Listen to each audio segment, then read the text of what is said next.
हमारा सिस्ट्रॉनिक का conductivity metre model 304 है और इसको सबसे पहले हम लोग देखेंगे यूज़ किस तरीके से करना है। ये हमारा इसका इलेक्ट्रोड है, ठीक है। ये इसमें CD10 इलेक्ट्रोड लगता है।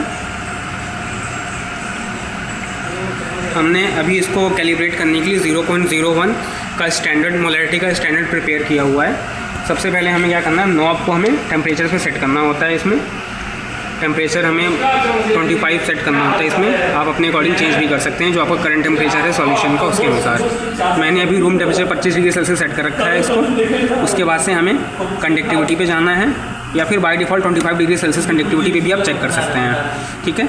और हमने ये स्टैंडर्ड प्रिपेयर किया है, ये 0.01 मोलैरिटी का स्टैंडर्ड है ये KCl का, और इसको हमें इलेक्ट्रोड में डिप कर रखा है। हमें इस स्टैंडर्ड की जो वैल्यू होती है 1.414 समथिंग होती है, ठीक है।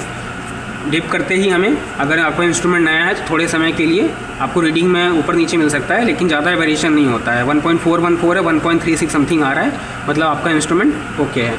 दूसरी चीज़ ये क्या है कि यहाँ पे ये बाई जंक्शन इलेक्ट्रोड होता है। यहाँ पे पीछे 2 इलेक्ट्रोड के दे रखे हुए हैं पॉइंट।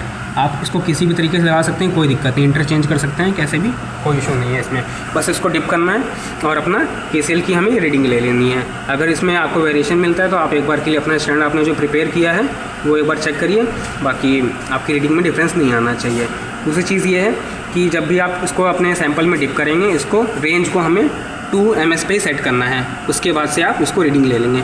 अगर आप कभी क्या करते हैं कि अगर आपने कोई सैंपल की रीडिंग ले रहे हैं, ओवर रेंज आ रहा है। ओवर रेंज का मतलब क्या है कि आपकी स्क्रीन पे 1.0 ऐसे करके आएगा, इसका मतलब होता है ओवर रेंज हमारी लिमिट के बाहर है।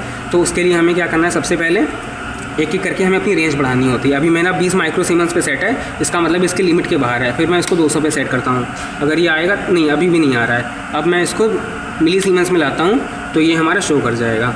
कई बार आप कैलिब्रेट करने के बाद से इसको सैंपल टेस्ट करते हैं तो इसमें इसी तरीके का ओवर रेंज आता है, 1 पॉइंट ब्लैंक करके स्क्रीन हो जाती है। इसका मतलब ओवर रेंज है, तो हमें अपनी रेंज को शिफ्ट करना होता है, ठीक है। अब इसमें आज हम कैलिब्रेट हो गया हमारा, इसको इलेक्ट्रोड को वॉश करना है और सीधे हमें सैंपल में डिप करना है।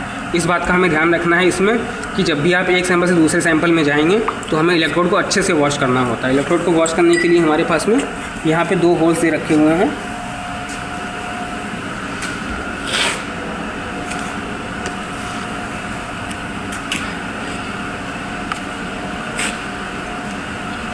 अच्छे से इस तरीके से वॉश करेंगे आप इलेक्ट्रोड को